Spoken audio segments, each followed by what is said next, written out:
Feisty, fearless, and fair. She's an Emmy-winning journalist from the White House to war zones, telling all sides of the story. This is the Rita Cosby Show. I know your name is Rita, 'cause your perfume is smelling sweet. Since when I saw you down on the floor. Guitar. Breaking news. And tonight on the Rita Cosby Show, some interesting developments on the Trump front. There are several news outlets reporting that their sources are telling them that there is a good chance that President Trump will announce his VP running mate this week. That would be very interesting because, of course, former President Trump has said that he would make the announcement likely right around or during the convention, the Republican National Convention, which is in the middle of July. So this would be a bit earlier. It would also come potentially either right before or even during. There are some people reporting it could happen during the debate that takes place this Thursday.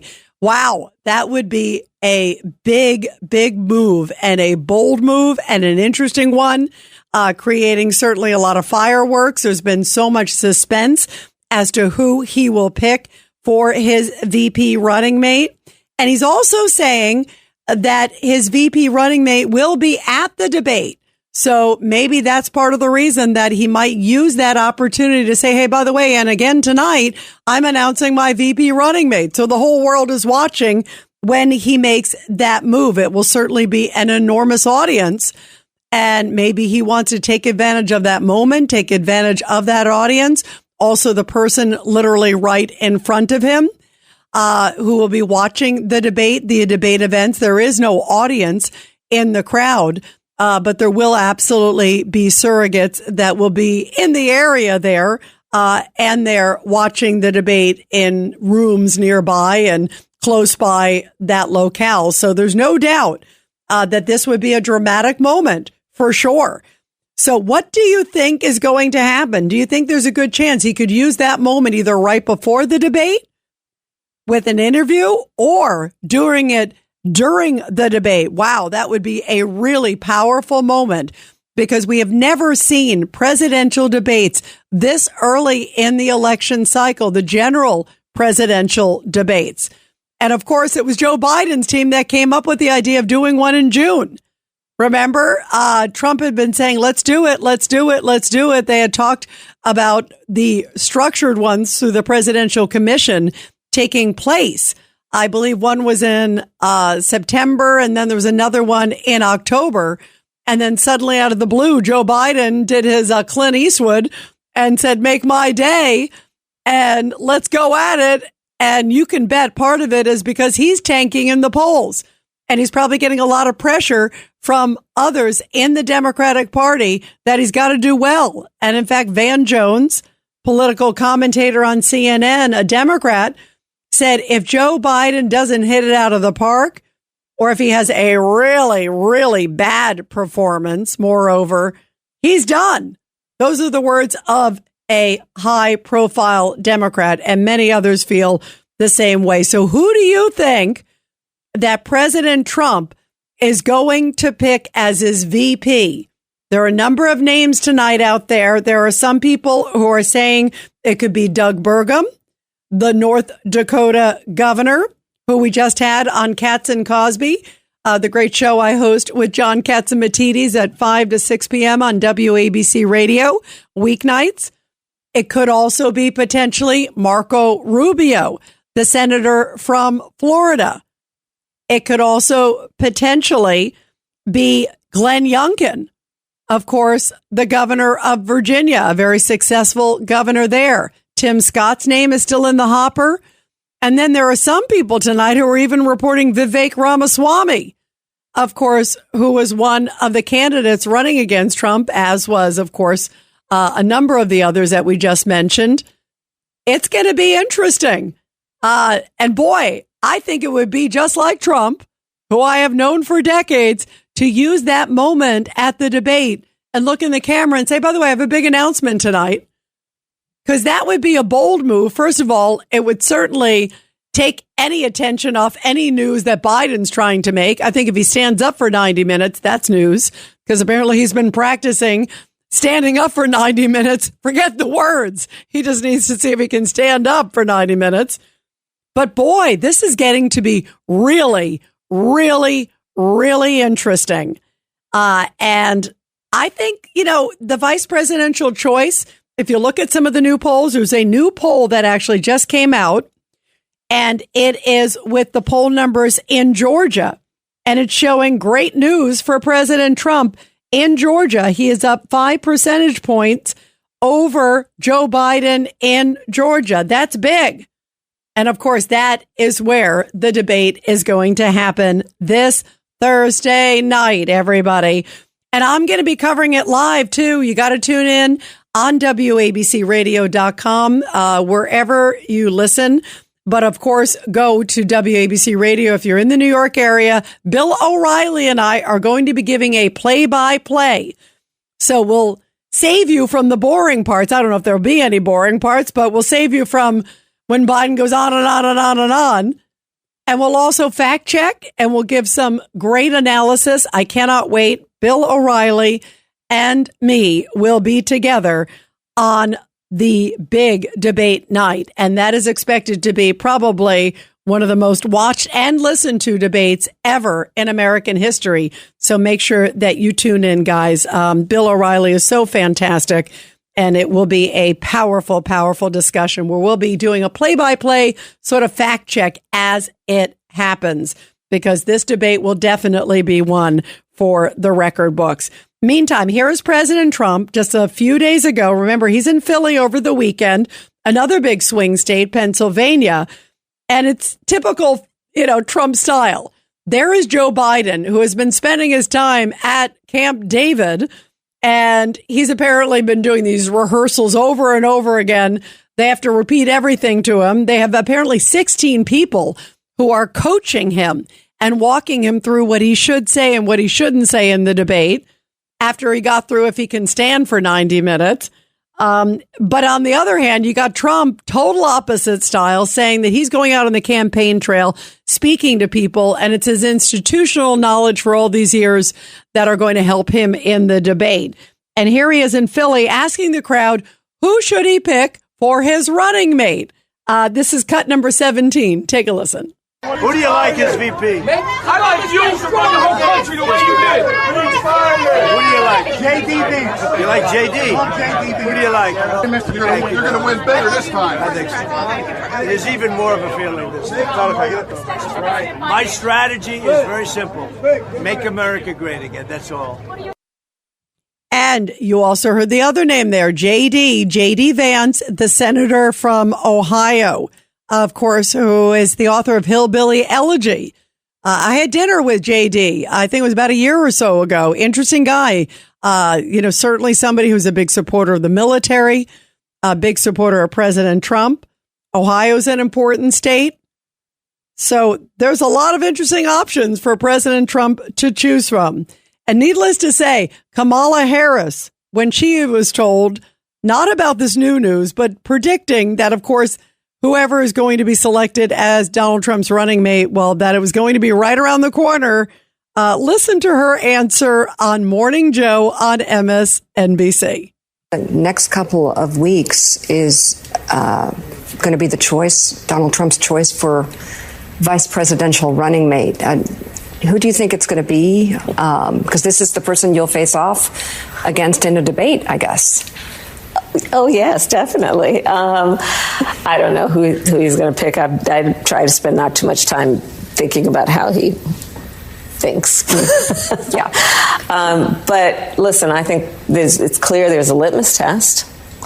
And he is going to pick someone who will be more loyal to him than to their country. Mm-hmm.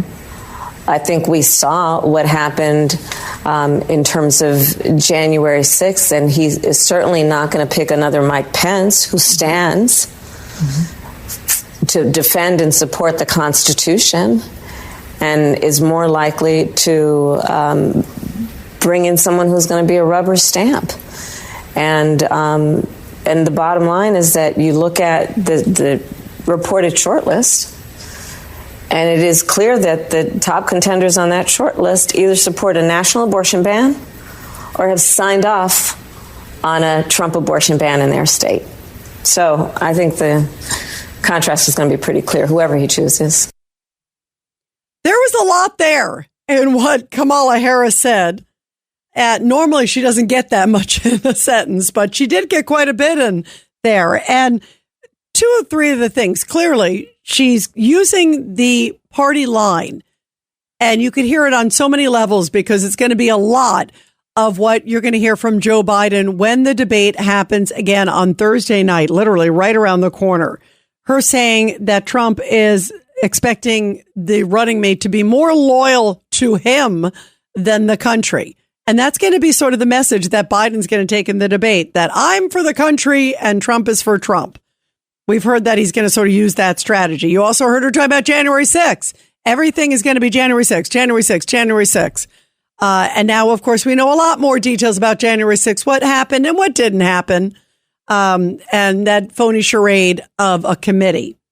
Also, Joe Biden, one of the points there was talking about abortion. He is definitely going to be hitting on the issue of abortion and women's rights. That's absolutely going to be one of the things that they're going to be focused on. You saw it a lot, of course, in the midterms. They will do that again. And also, on the flip side, you will see President Trump, we're hearing that he's certainly going to talk about the economy, has a lot to tout on the economy, fighting crime and protecting the homeland and securing the border. Illegal immigration will no doubt be an enormous issue. Let's go to Sankar in Brooklyn. Sankar, your thoughts about all this? Thank you for taking my call. When Kamala talks, she sounds like she's 90 years old. Who is that? Who? When Kamala talks, yes, she sounds like she's 90 years old. Yes, she does. You're right. Good point. But does she realize that they use her? For that election, they use her to get the black votes. Okay. Well, by the way, Sankar, before you move forward,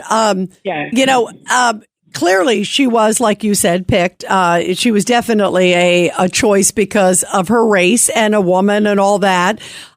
Because remember, she went after him in the debate. She actually had some good moments in the debates against Biden. And then suddenly, he took away the bus. Yes, exactly. Remember that whole thing? And then it was like, Joe Biden's the greatest thing. So, he was using her to fit a group that he clearly wanted to woo. On the other hand, she got a good deal because she was like last in the race. Remember? And then suddenly she got picked as VP. Right. Surprise. Yeah, because Obama chose her. Yeah, by the way, I agree with you, no doubt. And Sankar, we just have a few seconds left. I want to make sure we get to your point. Go ahead. This already fixed. This is why they didn't want an audience, because President Trump, the Republican Party, will bring the victims of the people that came over the border and they killed these people's family, and also the people that die with the drugs. So this is why they didn't want an audience, because those people, family, and the victims is going to be there. But they could stand outside with placards. And every time what President Trump can't say, they could stand up outside with a bullhorn and they could say it.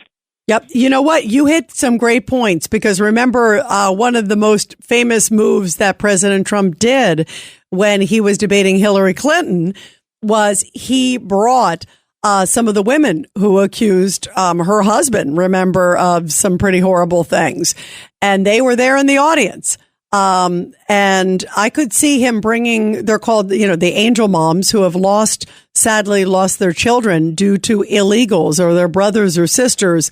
That would be a very, very powerful statement. And you're right. I think they didn't want that. And also, I think they're also doing it to placate Joe Biden, because Joe Biden clearly gets distracted easily. They're trying to make it easy. Remember, they can't interrupt each other. So it's not a full-fledged debate, but it says a lot about President Trump that almost no matter what the terms were, he was willing to do it. So I give him a lot of kudos for accepting it. 1-800-848-9222. We'll continue your calls, everybody, after the break. You're listening to The Rita Cosby Show.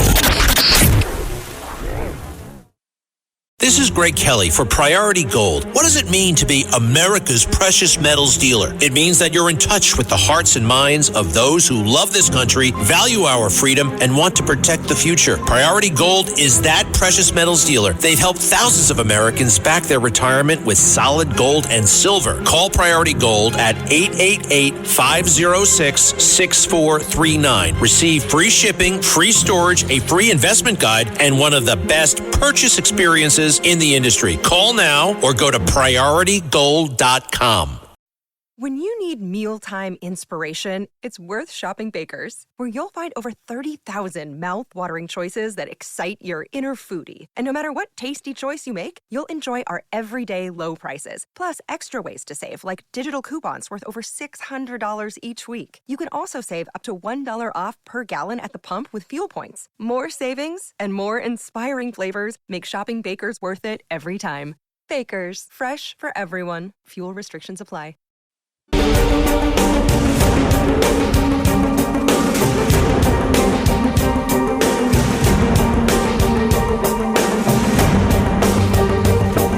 This is the Rita Cosby Show.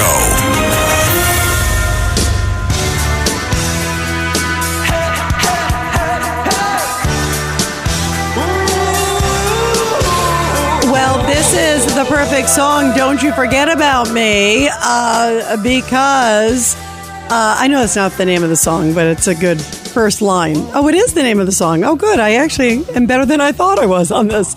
I got to be on Name That Tune. I have a future on Name That Tune. I see it. And this is the perfect song, Don't Forget About Me, because Sharon, who just tweeted me, and by the way, I always look at your tweets and your comments, guys. You can go to @RitaCosby. Sharon, you are correct. You put, I'm all in for Congressman Byron Donalds for VP.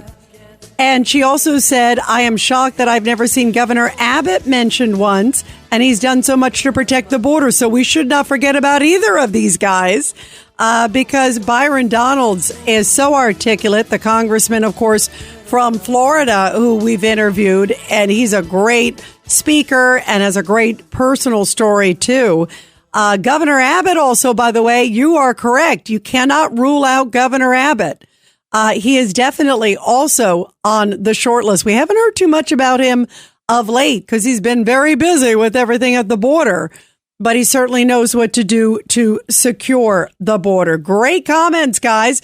Keep them coming. Go to @Rita Cosby. And let's go to Sandra in New Jersey. Sandra, who do you think for VP? Well, I'll tell you, I personally would like to see Doug Burgum. Your friend Jane Contarelli talks about J.D. Vance a lot. Now, I like Doug because, number one, I really feel that he could walk right into the job after Trump. And I like maturity. And I also, for that same reason, I like George Latimer. I like a seasoned professional. That's what I like. And also, I also like that Doug Burgum, I know when his wife had some difficulties, he stood there right by her side. And I love that in a man, that that he's there for the good times and the bad times. So that's what I feel about him. And by the way, Sandra, too, and first of all, you know how much I love Jane Pontarelli, too. So you are correct, my friend. I also think with Doug Burgum, he's an interesting guy. He's a very smart man. We've had the pleasure of meeting him and getting to know him. And also, his father was a veteran, too. So he's got some great stuff in his background. This is the story of the one. As head of maintenance at a concert hall, he knows the show must always go on. That's why he works behind the scenes, ensuring every light is working, the HVAC is humming, and his facility shines. With Grainger's supplies and solutions for every challenge he faces, plus 24/7 customer support, his venue never misses a beat. Call quickgrainger.com or just stop by. Grainger, for the ones who get it done.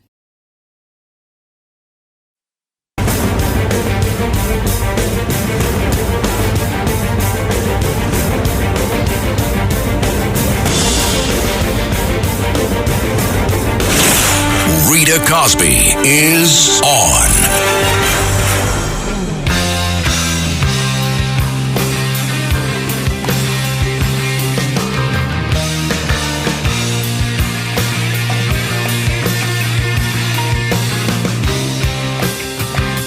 Well, the great debate is now 48 hours away, a little less than that, and there are sure to be fireworks. We are hearing that the strategy coming from the Biden team is going to be downright nasty towards President Trump. Not talking necessarily about Biden's own policies and his record, but he's going to be going after Trump, January 6th. There are quotes coming out tonight that the Biden team, quote, seeks to paint Trump as somebody who is reckless and dangerous and a loser. So much for the unifier in chief that President Biden claimed he was going to run on. And meantime, President Trump, remember this moment, he was out over the weekend and at one of the events, he asked the crowd, what should his strategy be? Listen to this. Should I be tough and nasty and just say you're the worst president in history? Or should I be nice and calm and let him speak?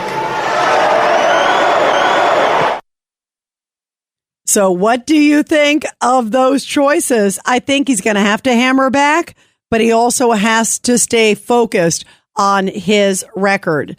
Because if you look back at a number of the debates, and there was one with Hillary Clinton where he came across as presidential, that one he got big points for winning. Same case with Joe Biden. There was one where it was, interruptions left and right. And then there was one where he was much more sort of controlled, if you will. And again, the word presidential came up much, much more. Big issues on the Trump side tonight. We're hearing economy, immigration, border, obviously, and crime.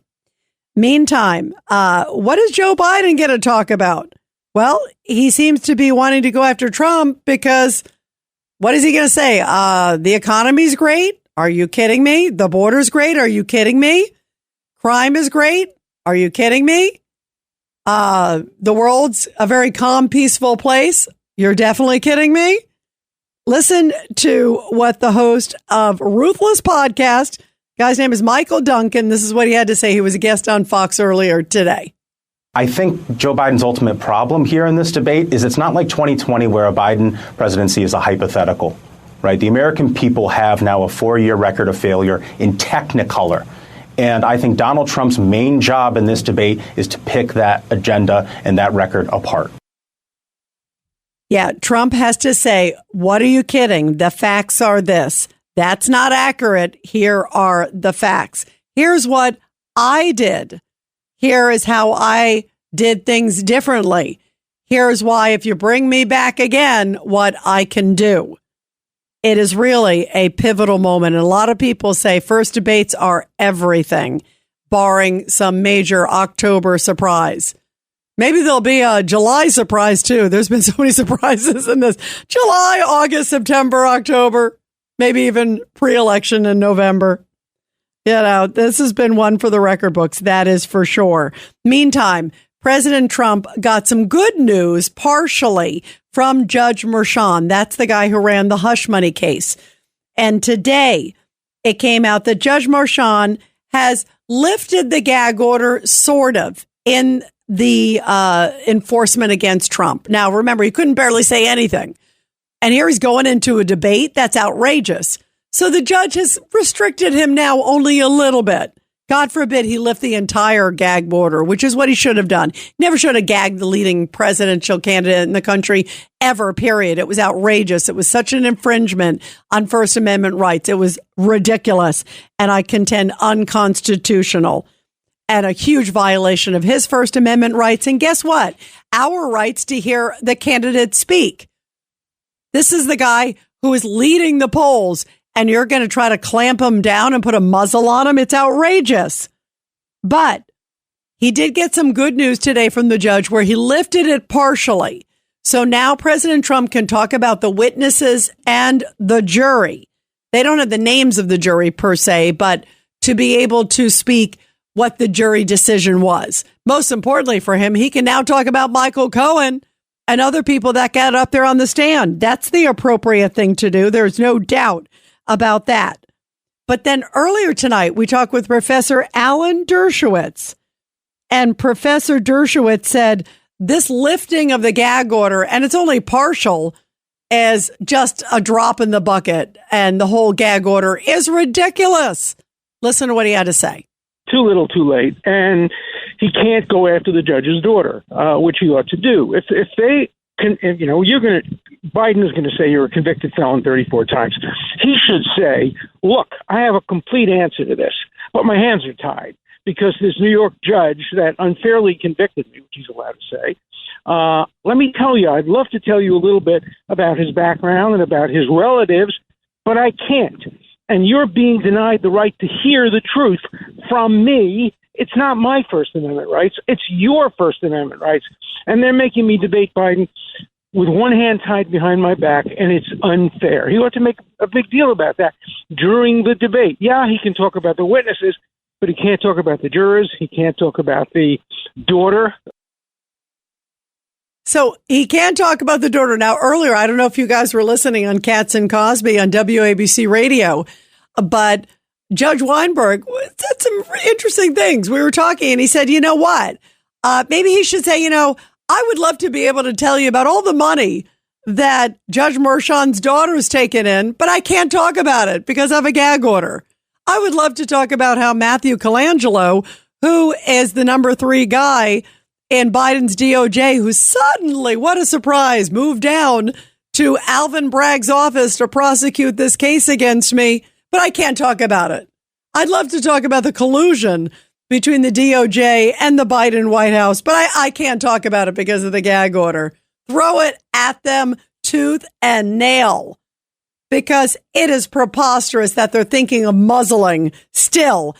And I even asked Professor Dershowitz, are they going to be keeping score? Like, is the Judge Merchan, going to be watching the debate to see if there's any violations of the gag order during the debate? I bet he is. I bet he's sitting there looking through like every single speech Trump does. He's probably like, oh, there's another violation of the gag order. Oh, there's another one. Because remember, he still has to sentence him on July 11th. Doesn't this seem preposterous? Why is he not lifting the gag order altogether? The case is over. You can't claim it's going to impact the case. This is preposterous. The leading candidate for the presidency, the former president and potentially future president. And if you look at the polls, the likely future president. And you're going to put a muzzle on him? This is preposterous. So how is Trump going to navigate all this? That's a big question. 1-800-848-9222. 1-800-848-9222. Wow. Let's go to Joe in New York. Joe, your thoughts about all this? Rita, was that Joe in New Jersey? Joe in New Jersey. I'm sorry. Go ahead, Joe. Rita, first of all, I have to congratulate you on your award for the Cuomo interview. Oh, thank you very much. Dynamite. Thank you. I appreciate it, Joe. Thank you. And by the way, it was from the Alliance for Women in Media. And it's women. It's picked by your peers. So to me, that was such a huge compliment. And kudos to Mr. Matt Blaze over there, too, who's smiling at me across the way. He's too humble, but he deserves a lot of it, too, as well. Go ahead, Joe. Rita, just a quick point. I think that the fact that Biden is being coached by 16 different people is going to fry his brain by the time the interview comes. Like a golf swing, right? It's going to be so overload. Did Coach number 8 tell me this? Did Coach number 15 tell me this? It's going to get to a point where his brain's going to be just like scrambled eggs, and he's just going to crash and burn. Joe, I agree with you. Sometimes, like, over preparation, it's hard for anybody. But I think you're right. I think one is too much for Joe Biden. But you're right. I use the expression golf swing because I'm not a great golfer. I enjoy golf. I don't get to do it very much because I'm pretty busy, as you guys know. But when I do it, and I've had people give me, lessons or say, oh, do this, do that, then I can't even swing because I'm thinking of too many things, back up, shoulders here, arm here.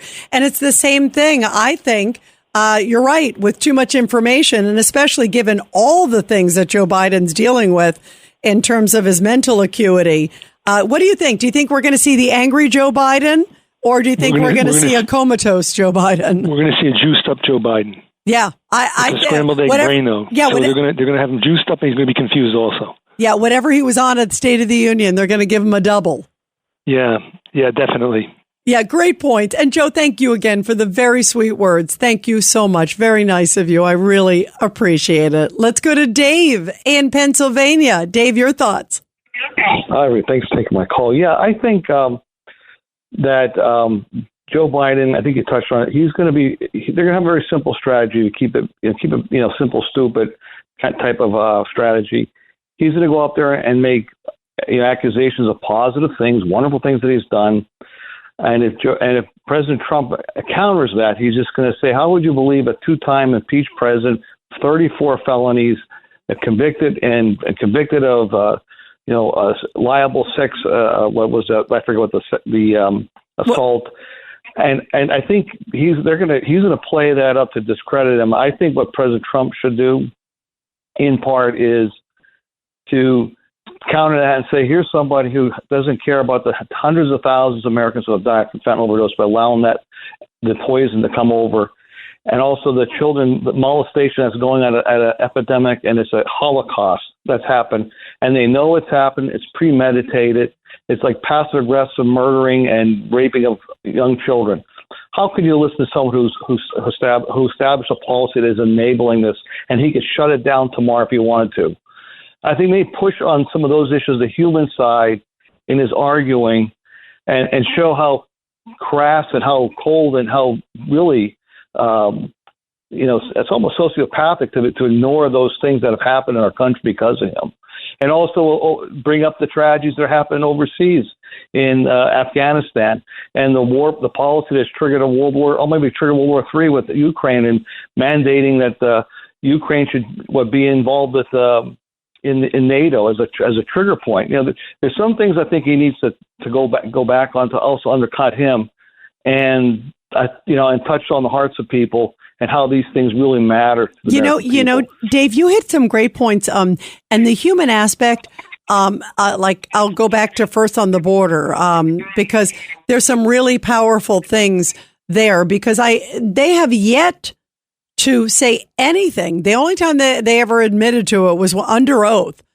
And I believe it was Mayorkas who had to admit to it, that it was 85,000 kids that they just suddenly lost in the system, migrant kids. Can you imagine if there was one migrant child that was lost under President Trump? You'd never hear the end of it from the Democrats. And yet there are 85,000 kids. And I think about that number a lot of times, David. I've been to the border a number of times. And when you see what's happening there with the cartels and the money and the violence, and we've seen some of these horrible headlines, of course, of late. The case, of beautiful Jocelyn Nungari in Houston, the 12-year-old girl. The second suspect was in court today, and the details are just horrific of what they did to this girl in her final moments. I mean, it's shameful. And it's an example of what happens when you have a wide open border, because these two Venezuelan migrants who are accused of it, these guys are monsters, absolute monsters. And yet now we have 85,000 kids just kind of aimlessly roaming around. I mean, it's like, it's frightening. And the fact I think about, gosh, what's happened to these kids? Have they been, sexually assaulted? Have they been sold into slavery? Are they working in some sweatshop somewhere? I mean, who knows what's happening to these kids? And yet the Democrats, like you just said, where's AOC screaming about that? Remember, she was screaming about kids in cages. You don't hear a thing about this.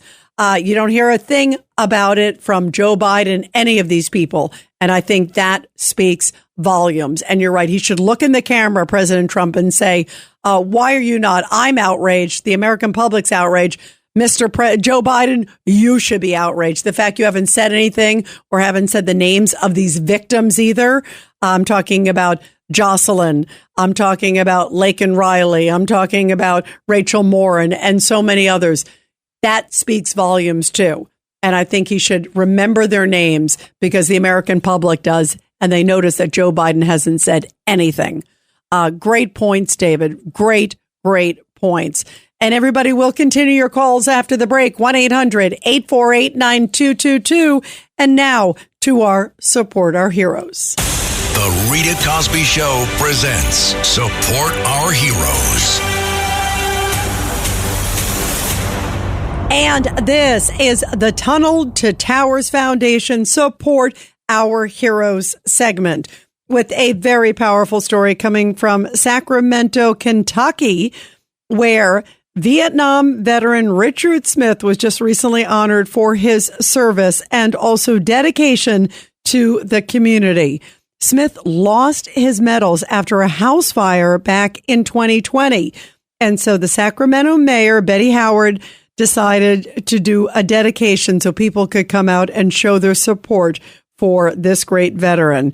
She says the dedication is a long time coming, and friends and family are coming from near and far to say thank you to the Army veteran. The Army veteran lived in that place for 42 years before the house fire. So you can't imagine, he said, the things you lose until it happens to you. Well, thanks to Senator Rand Paul's office, this is beautiful. Smith was reunited with his replicas. Now locals agree that gathering to celebrate Smith's service is the best way to honor him and to say thank you in person. So they gathered and celebrated his incredible life. And of course, all of you know how much I love our Vietnam veterans. To all of you, we love you, we appreciate you, and all of you, welcome home. And everybody, America's heroes need your help. Donate just $11 a month to make a huge difference. And be sure to check out the great Tunnel to Towers Foundation. They do so much to help America's military and first responder heroes. Check them out at T2T.org, T2T.org. You're listening to The Rita Cosby Show.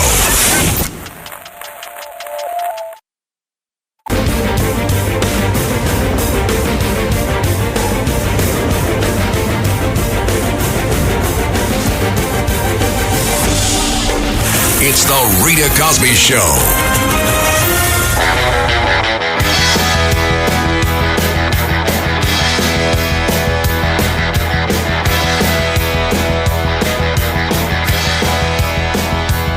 It was a beautiful day, sun beat down.